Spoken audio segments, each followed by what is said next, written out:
अस्सलाम वालेकुम नाज़रीन, आप देख रहे हैं प्रोग्राम गोया और मैं हूं अरसलान खालिद। आज के प्रोग्राम में हम बात करेंगे इस वक्त जो एक मामला काफ़ी हीट अप है और वो इलेक्शन जो सेनेट के हैं उन पर इस वक्त तमाम तर फोकस है। हमने देखा जिस तरह से सदारती ऑर्डिनेंस जारी किया गया, उसको JUIFA ने सुप्रीम कोर्ट में चैलेंज किया। अब नून लीग भी उसको चैलेंज करने की बात कर रही है और फिर साथ साथ ये बात भी की जा रही है कि अक्सरियत होने के बावजूद बिल को कौमी असम्बली से मंजूर कराने के बजाय या उस पर बात करने के बजाय सदारती ऑर्डिनेंस क्यों लाया गया। और ना सिर्फ ये कि सदारती ऑर्डिनेंस है बल्कि ये मामला ऑलरेडी सुप्रीम कोर्ट में भी है, तो सुप्रीम कोर्ट को भी अंडर प्रेशर करने की इस सदारती ऑर्डिनेंस के ज़रिए बात की जा रही है। इस पर सख्त रिएक्शन है अपोजिशन की जमातों का, PDM की जमातों का, और वो ये यकीनन इसको जो राइट फोरम है सुप्रीम कोर्ट का वहाँ पर चैलेंज करने की बात कर रहे हैं। सुप्रीम कोर्ट ने कल ये बड़ा वाज़ेह तौर पर कह दिया कि ये चूँकि मशरूत किया गया इसको सुप्रीम कोर्ट के फ़ैसले से इस ऑर्डिनेंस को, और अगर ये मशरूत ना किया गया होता तो फिर कलअदम इसको करार दे देती सुप्रीम कोर्ट। लेकिन अब देखना ये है कि आया जो सुप्रीम कोर्ट में मामला पेंडिंग है वो फ़ैसला सेनेट इलेक्शन से पहले आ जाता है या तब तक वो फ़ैसला अगर नहीं आता तो फिर इसी ऑर्डिनेंस के ज़रिए मामला चलेंगे। फिर एक और मामला ये भी है कि ओपन बैलेट या शो ऑफ हैंड की जब बात की जा रही है तो ये दावे भी सामने आ रहे हैं कि बहुत सारे PTI के अरकान ओपन बैलेट में भी PTI के हक़ में वोट नहीं देंगे, बल्कि वाज़ेह तौर पर वो PTI के ख़िलाफ़ हैं और यही PTI की बौखलाहट है जिसकी वजह से वो ओपन बैलेट चाहते हैं। फिर एक वीडियो भी सामने है जिसमें हम 2018 की वो वीडियो है जिसमें हम देख रहे हैं कि पैसों के अंबार लगे हैं और किस तरह से ख़रीदो फ़रोख्त का बड़े वाज़ेह तौर पर काम वहाँ पर जारी है। गो कि उस वीडियो में मौजूद लोग उस बात को डिनाई कर रहे हैं, उसके एडिटेड होने की बात कर रहे हैं, लेकिन ये एक वीडियो मौजूद है। फिर अब से सेनेट की सीट का रेट लगना शुरू हो गया, ये हुकूमती अरकान का मानना है। तो ऐसी सारी सूरत हाल में अगले महीने सेनेट के इलेक्शन होने जा रहे हैं। अब मामलात किस तरफ जाएंगे ये देखना होगा और ख़ासा अहम होगा। मैं चाहूँगा इस पर हम प्रोग्राम में बात करें और इसके साथ साथ जो कल की DG ISPR की प्रेस कॉन्फ्रेंस थी और उस पर फिर जो रिएक्शन सामने आए वो ये कि क्यों वजाहतों की ज़रूरत पेश आ रही है। शाहिद खाकान अब्बासी साहब का स्टेटमेंट देखें तो उन्होंने बड़ा वाज़ेह तौर पर बात की 2018 के इलेक्शन की। मौलाना फजल रहमान साहब वाज़ेह तौर पर कह रहे हैं कि फ़ौज को सियासत में ना घसीटने की वजाहतों की ज़रूरत क्यों पड़ गई है। तो ये सारी बातें मैं चाहूँगा प्रोग्राम के सेकंड हाफ़ में हम ज़रा कुछ इस पर भी बात करें जो DG ISPR की कल के बयानात थे और उन पर जो रिएक्शन मौलाना फजल रहमान या नून लीग की जानिब से सामने आ रहा है उसको भी हम डिस्कस करेंगे। गेस्ट पार्टिसिपेंट्स का तारुफ कराता चलूँ। प्रोग्राम में हमें ज्वाइन किया जनरल रिटायर्ड अमजद शुएब साहब ने, सीनियर तज्ज़ियाकार हैं, बहुत शुक्रिया आपके वक्त का। साथ साथ हमें प्रोग्राम में ज्वाइन कर रहे हैं ज़रार खोड़ो साहब, सीनियर जर्नलिस्ट और सीनियर एनालिस्ट हैं, बहुत शुक्रिया आप दोनों मेहमानों का। जनरल साहब, गुफ्तगू का आगाज़ मैं आपसे करूँगा, कैसे देखते हैं इस वक्त सेनेट का इलेक्शन करीब है, तमाम तर तवज्जो उसी तरफ मरकूज़ है और हुकूमत पहले सुप्रीम कोर्ट से रुजू करती है, फिर से बिल को कौमी असम्बली में पेश किया जाता है, फिर सदारती ऑर्डिनेंस लाया जाता है। किस तरह से देख रहे हैं आप इस सारे मामले को और जो इस पर रिएक्शन है बिलखसूस अपोजिशन का, वो किस हद तक आप समझते हैं दुरुस्त है? बिस्मिल्लाहिर्रहमानिर्रहीम। देखिए, जो रिएक्शन है अपोजिशन का वो असूल पे मबनी नहीं है, वो वक्ती जरूरत के तहत बात कर रहे हैं। वक्त की जरूरत गालिबन ये है कि उनकी सोच है कि शायद इससे PTI फायदा उठा रही है। बिल्कुल उठा रहे होंगे, लेकिन चीज ये है कि ये अल्टीमेटली अगर आप देखें तो उनका भी मुतालबा रहा है एक वक्त पे, क्योंकि उन्होंने भी नुकसान उठाया इस चीज की वजह से, और ये हमारे अपने कौमी मुफाद में भी है। और खासतौर पर PTI के लिए ये बड़ा लाजमी है कि जो पार्टी सिर्फ इसी बयानिए पे हुकूमत में आई कि हमने करप्शन खत्म करनी है और करप्ट लोगों को छोड़ेंगे नहीं, तो ये तो बड़ा मजा का खेल था कि अगर वो इस चीज को एडजस्ट ना करते। लिहाजा अगर उन्होंने किया है तो उन्होंने तो अपनी सोच और मंशूर के मुताबिक किया है, और आज अगर उनको फायदा होता है तो कल यही फायदा जो है वो अपोजिशन की किसी पार्टी को पहुंच सकता है। तो मेरा अपना अंदाजा है कि ये जो कुछ भी है बुनियादी तौर पे PTI ने जो कुछ किया है वो आज कोई भी पार्टी उसका फायदा उठा ले, है हमारे कौमी मुफाद में कि ये बिकाऊ माल जो आ जाता है सेनेट में और गोलियां लगती हैं वो खत्म होनी चाहिए। बड़ा शर्मनाक सा किस्सा है और ये कोई ऐसी बात नहीं जो छुपी हुई है, ढकी छुपी है। मुझे पीपल्स पार्टी के बाद अरकान जिन्होंने पैसे नहीं लिए वो बताते रहे कि फलां सेनेटर को इतने ऑफर करता रहा। तो ये तो बात है कि ये यहाँ पे है।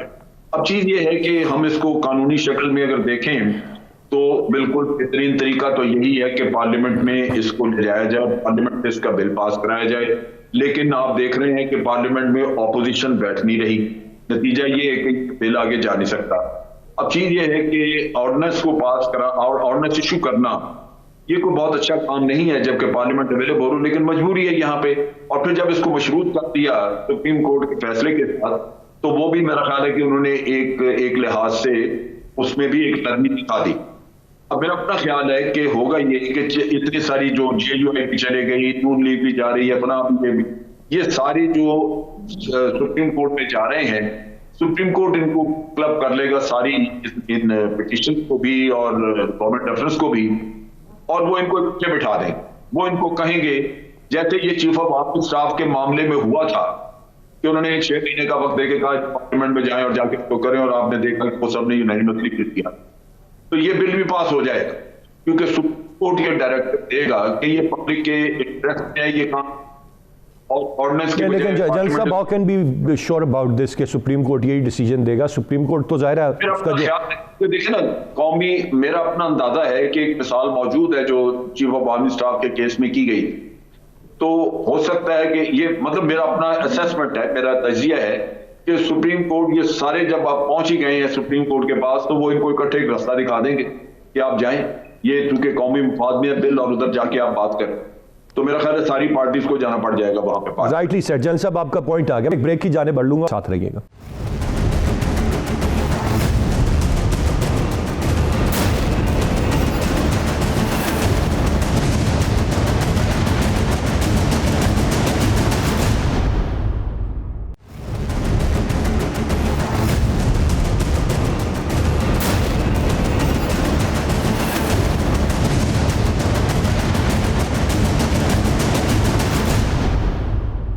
जी वेलकम बैक। मैं खोड़ो साहब आपसे जानना चाहूँगा, इस वक्त सदारती ऑर्डिनेंस के ज़रिए मामलात को चलाना, मामलात को अदालत में लेके जाना, parliament is the right forum, वहाँ पर कानून साजी नहीं हो रही है जब से ये हुकूमत है। इसका क्या सिर्फ हम इल्ज़ाम दे दें कि अपोजिशन बैठ नहीं रही है? ये इतना सिंपल है कि अपोजिशन साथ नहीं दे रही है इसलिए कानून साजी नहीं हो रही है, या ये गवर्नमेंट की इस वक्त हुकूमती जमात की रिस्पॉन्सिबिलिटी है कि वो इंश्योर करें कि चीज़ें पार्लियामेंट में उन डिस्कशन हो, कानून की शक्ल इख्तियार करें और ये सदारती ऑर्डिनेंस या अदालतों के रजू ना करने पड़े इन मामलात पर? देखिए, बेहतर तो जाहिर है यही होता है कि पार्लियामेंट जो फोरम है उसको उसके काम के लिए इस्तेमाल किया जाए। अब जाहिर है इसमें आपको थोड़ी सी गिव एंड टेक करनी होती है, आपको डायलॉग करना होता है, लेकिन बदकिस्मती से अभी जो सूरत हाल है वो कुछ ऐसी है कि अगर पीटीआई कहे कि अभी सूरज निकला हुआ है तो नून लीग कहे कि नहीं जी रात के 12 बजे हुए हैं, एंड वाइस वर्सा। तो जब आप एक दूसरे का वजूद ही नहीं बर्दाश्त कर सकते तो फिर आप बात क्या करेंगे? ऐसा पहले भी हुआ है, there has been major differences between government and opposition हर दौर में रही है, लेकिन इसके साथ साथ कानून साजी का काम भी चलता रहा है। ऑर्डिनेंस फैक्ट्री खोलना कोई अच्छी बात नहीं है क्योंकि ये जाहिर है क्रिएट होती है और ये आर्जी होती है ना, टेम्पररी होती है, इवेंचुअली तो फिर आपको लेजिस्लेट करना ही करना है। और जब हम बात कर रहे हैं सेनेट इलेक्शंस के बारे में, और देखें ये तो अगेन जैसे अभी जनरल साहब ने कहा, ये कोई नई बात नहीं है असलान साहब, हम दहाइयों से देखते आ रहे हैं कि किस किस्म की हॉर्स ट्रेडिंग होती है सेनेट इलेक्शंस में। अभी हाल में आज ही आपने जैसे जिक्र किया, एक वीडियो भी सामने आई है, बेचारे इंडिपेंडेंटली आप नहीं कंफर्म कर सकते, मैं नहीं कंफर्म कर सकते, लेकिन बज़ाहिर वही चीजें जिनके बारे में हमें पता था होती थी वो अब वीडियो पर हमें नजर आ रही है। तो ये तो कोई नहीं डिनाई कर सकता कि सेनेट इलेक्शन को शदीद जरूरत है रिफॉर्म करने की। मिसाक जमहूरियत नाम की एक डॉक्यूमेंट आई थी, आपको याद होगा जी। उसका अगर आप क्लॉज 23 पढ़ें, तो अंग्रेजी में लिखा हुआ, मैं अंग्रेजी में पढ़ूंगा, आप इजाजत दें। To prevent corruption and floor crossing, all votes for the Senate and indirect seats will be by open identifiable ballots. ये वही मिसाक जमहूरियत है जिसके बारे में ऑपोजिशन बार बार बात करती है कि बहुत शानदार डॉक्यूमेंट है, यकीनन एक शानदार डॉक्यूमेंट है। ये इसी ऑपोजिशन ने इस पर एग्री किया था जो आज कह रहे हैं कि ओपन बैलेटिंग नहीं होनी चाहिए। मैंने बड़ी कोशिश की और मैं कोई माहिर कानून नहीं हूं, मैं बिल्कुल कोई कॉन्स्टिट्यूशनल एक्सपर्ट नहीं हूं, तो अगर मेरे से इसमें गलती हो गई माफ करें, लेकिन मुझे नहीं समझ आ रही कि ओपन बैलेटिंग से आपको क्या इख्तिलाफ हो सकता है। चले एक कॉम्प्रोमाइज सोल्यूशन भी आप दे सकते हैं, ओपन बैलेटिंग ना करें, आप ये करें कि हर बैलेट के पीछे वोटर अपना नाम डाल दें एंड पार्टी लीडरशिप की रिक्वेस्ट पर उन नामों को उनको दिया जाए या उनको पब्लिक किया जाए। मकसद होना चाहिए ट्रांसपेरेंसी, और सेनेट के इलेक्शंस में बिलखसूस जीरो ट्रांसपेरेंसी है। और जहां भी जीरो ट्रांसपेरेंसी होती है, चाहे वो आपके लीगल वर्ल्ड में हो, किसी भी इदारे में हो, वहां पर हमेशा आप देखेंगे कि मैलिफाइड काम होंगे और करप्शन होगी या ऐसी चीजें होंगी। तो जो भी चीजें ट्रांसपेरेंसी को प्रमोट करती हैं, जाहिर है मैं उसके हक में हूं और सबको उसके हक में होना चाहिए। ठीक, बिल्कुल इस बात पर आप इतराज कर सकते हैं जी। बिल्कुल से थोड़ा सा पॉइंट आ गया। मैं जन सब जानना ये चाहूँगा कि ओपन बैलेट के सब हक में है, सब चाहते हैं पैसे का इस्तेमाल ना हो, शफाफियत हो, ये हर कोई इसके हक में है, इसका कोई मुखालिफ नहीं होगा। लेकिन एक जो नुक्ता यहाँ पर एतराज़ जो उठाया जा रहा है वो ये कि जितना हैपहैज़र्डली ये सारा काम किया जा रहा है, ये एक पूरी तरह से सोचा गया एक प्रोसेस नहीं है कि ओपन बैलेट होगा, किस तरह से होगा। ये एक कॉम्प्लेक्स सिस्टम है जिसके ज़रिए सेनेट का इंतखाब होता है। तो अगर इस पर वक्त से बात हो जाती, एक तरीक़ाकार तय हो जाता, चीज़ें सामने आ जाती, तो शायद बेहतर अंदाज में ये सारा काम होता।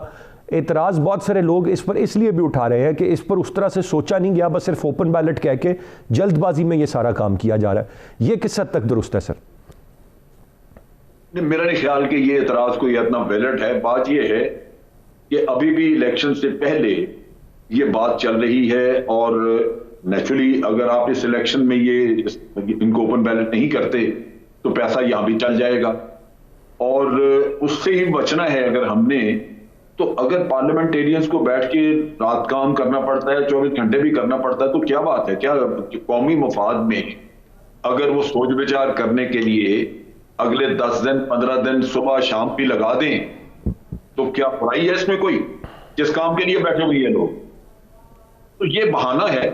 मैं समझता हूं कि इसमें अगर आप पीछे चले जाएं तो नून लीग ने काफी स्टडी की हुई थी और इस पे उन्होंने कमेटियां भी बिठाई थी, उनके पास सारा कुछ मौजूद है। अब सोच विचार नए सिरे से करनी है इन्होंने, जो इतने पुराने बैठे हुए घाघ अंदर, वो यहाँ पे पार्टिसिपेट करें डिस्कशन में और गवर्नमेंट को रास्ता दें, उसको बताएं कि इसमें ये खराबी है, इसको यूं दूर करें वो करें। ये तो बिल्कुल मैं समझता हूँ सरासर ढूंढे बहाने, सिर्फ इसलिए कि आपने मुखालफत करनी है।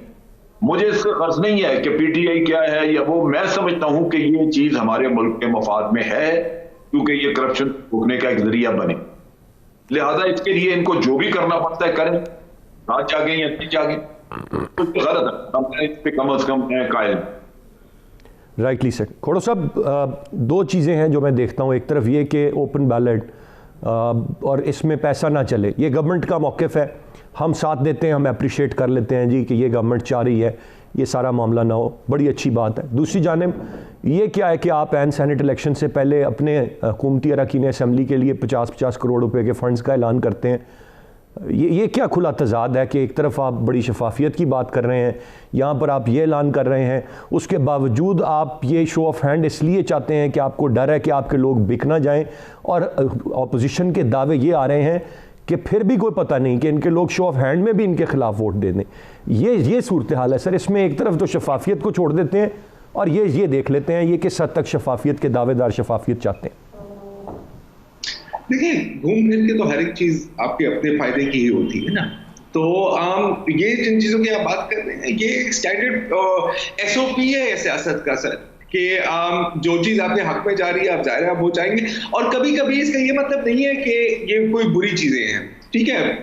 कभी कभी आप अपने फायदा करते करते मुल्क का फायदा भी कर सकते हैं। जब असूल वसूल की बात होती है मैं थोड़ा सा मुस्कुराता हूँ, क्योंकि जनरली इन चीजों में असूल अप्लाई नहीं करते। असूल बहुत अच्छे हैं, मतलब जब आपने स्पीचें देनी है या आपने साउंड बाइट्स देनी है या अगर आपने टॉक शोज में बात करनी है, लेकिन अल्टीमेटली यार it is a ruthless dog eat dog game. ये बात तो हमें अच्छी तरह से पता है। बिल्कुल ये एक किस्म का एक तजाद है। और जी पोजीशन पर उनकी एक ऑपोजिट पोजीशन आपको मिल जाएगी जब वो ऑपोजिशन में थे। खोड़ साहब, एक ब्रेक की जानिब बढ़ लूंगा और ब्रेक से वापस आकर हम यहीं से आपकी गुफ्तगू से आगाज़ करते हैं। साथ रहिएगा।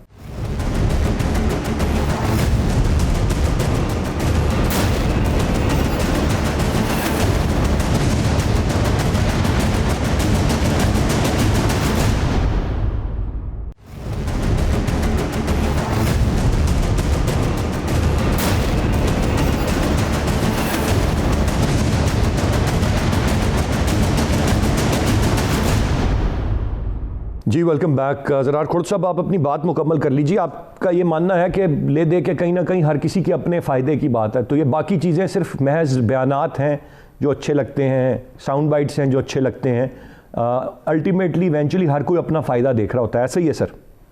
हाँ, और देखें इसमें भी कोई ऐसा हर्ज नहीं है। ठीक है, अब जैसे बिल्कुल हम कह सकते हैं कि पीटीआई जो सेनेट इलेक्शन की जो ओपन बैलेट की बात हो रही है, उनको खतरा ये है कि कहीं उनके लोग खरीदे ना जाए। लेकिन अगर ये हो जाता है तो आई थिंक कि मुल्क के लिए भी अच्छी बात है। अगेन जैसे मैंने कहा, मिसाक जमहूरियत में इन्हीं ऑपोजिशन पार्टीज में जो आज अपोज कर रही हैं, इन्होंने ये बात की थी। अच्छा, पहले भी अगेन जैसे अभी जिक्र हुआ है, कमेटियां बैठी हैं इसके ऊपर। ऐसा नहीं है कि कोई पहली बार पाकिस्तान की तारीख में इसको डिस्कस किया जा रहा है।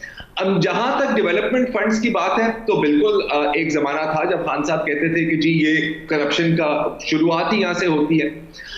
वो बात भी सच है, लेकिन फिर कुछ आपकी पॉलिटिकल रियलिटीज भी होती हैं। क्योंकि आपके एमपीएस, आपके एमएनएस इस सिस्टम को यूज टू हो गए हैं, वो एक्सपेक्ट करते हैं, बल्कि उनके जो हल्के में जो वोटर हैं वो उनसे डिमांड करते हैं। अब अगर उनको वो आगे कुछ नहीं देंगे तो फिर उनकी लॉयल्टी सस्पेक्ट हो जाती है। तो ये भी साथ चलता रहता है। आमिर, आपने ओकेजनली देखा होगा कि बार एसोसिएशंस को भी ग्रांट्स दिए जाती हैं, इनको ग्रांट्स दी जाती हैं। ये कोई मतलब जेनरोसिटी में तो नहीं किया जाता ना sir, it is a transaction. तो ये भी एक थोड़ा सा यही तो स्टीरियोटाइप थी ना जो तोड़नी थी इस नई जमात ने आकर। ये भी नहीं अगर तोड़ेगी तो फिर कौन इस स्टीरियोटाइप को, ये जो तरीक़ाकार सेट है। मैं जल साहब से ज़रा कमेंट ले लेता हूँ। जल साहब, ये कानून साज असम्बली है, यहाँ पे जो मुंतखब नुमाइंदे उन्होंने कानून साजी करनी है। तरक्याती फ़ंड्स तो हमें शुरू से कभी समझ नहीं आए थे, हम मुखालिफ। फिर इमरान खान साहब आए, अब अगर उन्होंने भी यही करना है, लोकल बॉडीज़ की तरफ किसी ने जाना नहीं है। पहले भी जो कराए इलेक्शन वो गवर्नमेंट ने, अदालत ने, सुप्रीम कोर्ट ने करवाए, इन्होंने आके पंजाब में ख़त्म कर दिया वो लोकल बॉडीज़ का सारा सिस्टम। फिर कोई नए इलेक्शन की बात नहीं है, उसके लिए कहते हैं फ़ंड्स नहीं है हमारे पास कि हम अब लोकल बॉडीज़ की तरफ जाएँ।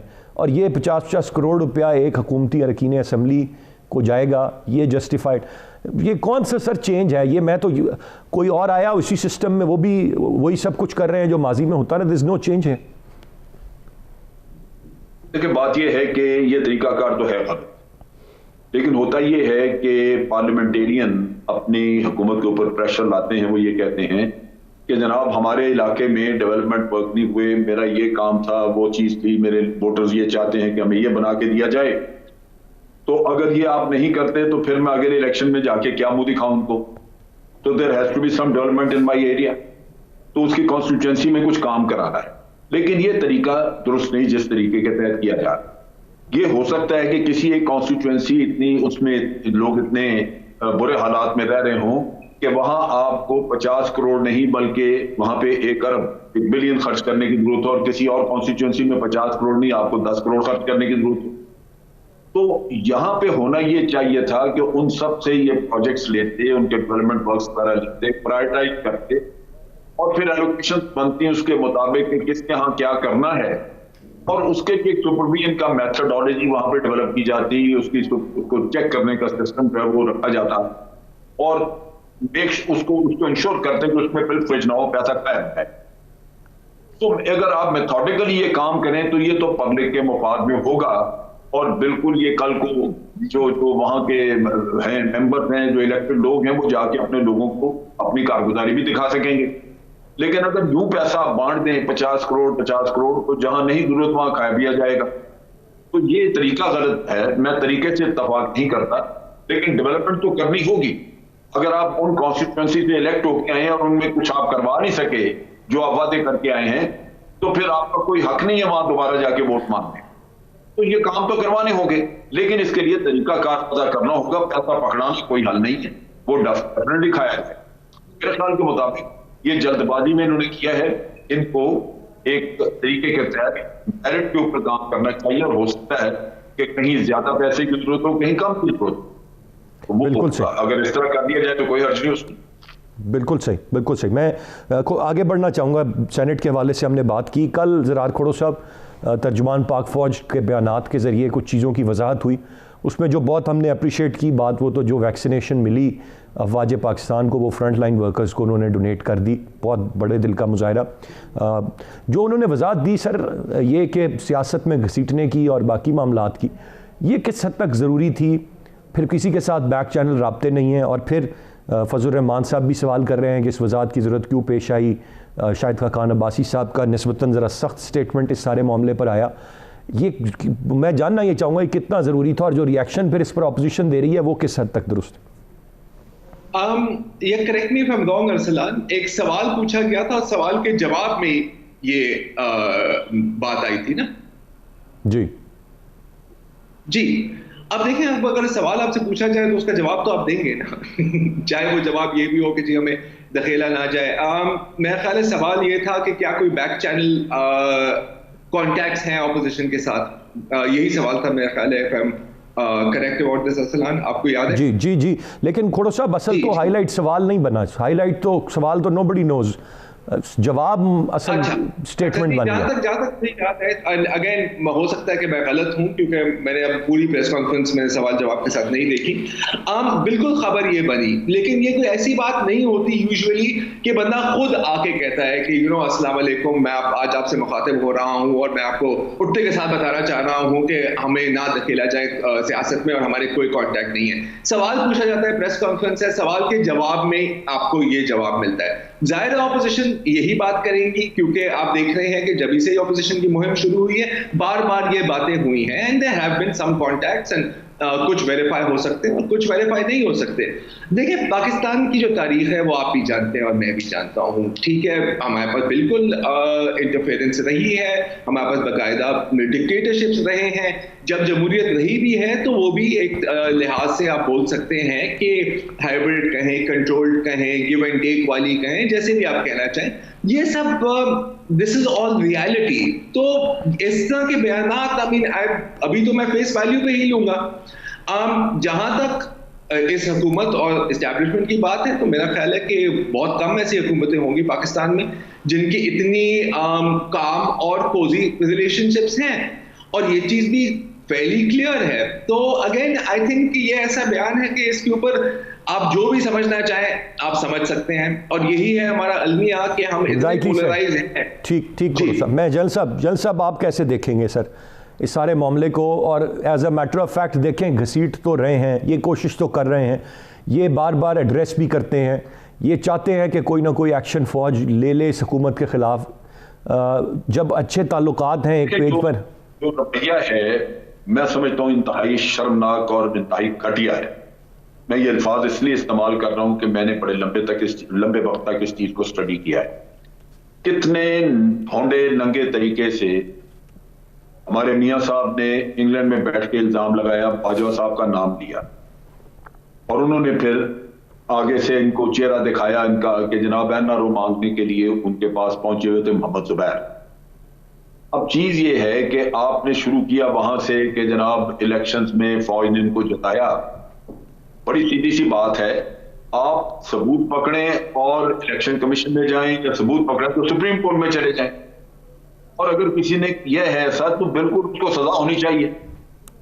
सुप्रीम कोर्ट कौन से इनके दोस्त हैं? वो तो मतलब अगर जाके उनके पास केस लेके जाएंगे तो कोई ना कोई तो फैसला आएगा ना। अगर शवाहिद होंगे तो फैसला आपके खिलाफ नहीं आ सकता, आपके हक में ही आएगा। दूसरी बात यह है कि 2 दिन पहले ये तकरीर की मरियम नवाज ने, और उन्होंने कहा जी कि इनके जो पैटर्न है वो हमें टेलीफोन कर कह रहे हैं कि इसका ये बिल पेश कर रहे हैं जो तो इसका साथ दें। आप इस तरह का इंप्रेशन क्रिएट करते हैं। चुनाचे मुल्क ने सेक्शन प्रिपेयर कर रही कि बैकआउट चैनल मौजूद है, तभी किसी ने सवाल भी किया, और मुझसे कई दफा लोगों ने पूछा है कि जी आप इसके बारे में क्या राय रखते हैं। तो मैंने कहा जहां तक इल्म है ऐसी कोई चीज। अब बात यह है कि अगर कोई जर्नलिस्ट ये परसेप्शन क्रिएट कर रहे थे तो सियासतदान स्टेटमेंट्स दे रहे थे। ये वो चीजें हैं जो कि बेवजह आपको क्रिटिसाइज करती हैं आर्मी के रोल को। उसको अगर आपके पास किसी भी चीज का सबूत है तो आप बातें दें सामने, ताकि सच और झूठ जो सामने अलग हो जाए। लेकिन ये परसेप्शन क्रिएट करना, ये अपने करतूत पे पर्दा डालने के मुताबिक, लिहाजा मैं समझता हूं कि इस लिहाज से अच्छी बात हो गई कि आप शकोशा दूर कर दी और बड़ा वाज़ेह कह दिया कि अगर किसी के शवाहिद है, और आज कौम में कोई मुश्किल नहीं। आप देखिए ये जो आप वीडियो की बात कर रहे हैं, ये इसके पीटीआई के लोग पैसे वसूल करते हुए, वो जिन्होंने पैसे बांटे हैं उन्होंने खुद ही वो रिकॉर्डिंग भी की, उन्हीं के घर में हो रहा है सारा कुछ। तो आजकल तो हर चीज की रिकॉर्डिंग मौजूद है, या ऑडियो रिकॉर्डिंग होगी या वीडियो होगी, आपके पास अगर कोई ऐसा सबूत है ले आए। लेकिन जब है नहीं तो फिर आवाम को क्यों आप गुमराह करते हैं, क्यों गलत बातें आप करते हैं जिससे कि आवाम और फौज पाकिस्तान के दरमियान एक कशमकश पैदा हो, गलतफहमी पैदा हो। बिल्कुल जी, ये नहीं होना चाहिए। और ये इस वक्त मुकम्मल तौर पर जिस तरह से अपोजिशन जो करती रही और उसी पर ये बात और बार बार फौज का चीज़ों को वाजे करना, लेकिन एक कोशिश है कि किसी तरह से या NRO मिले या कहीं ना कहीं कोई रिलैक्सेशन मिले या एक दूरी पैदा हो अफवाज पाकिस्तान, इदारों, मौजूदा हुकूमत के दरमियान। लेकिन एक बेहतर स्टेटमेंट जहाँ पर वाजे कर दिया उन्होंने, लेकिन उसको वजाहतों के तौर पर लिया गया और कहा गया कि क्यों ये वजाहतें देने की ज़रूरत पेश आई। यकीनन ऐसा नहीं होना चाहिए। फ़ौज का जो अपना काम है उसे वो करना चाहिए, और जो बाकी सियासत है उसको बिल्कुल अलहदा अपनी जगह पर रहना चाहिए। बहुत शुक्रिया अदा करना चाहूँगा मैं दोनों मौजूद मेहमानों का। आज के प्रोग्राम से इतने ही। अरसलान खालिद को इजाज़त दीजिए। अल्लाह ने के बाद।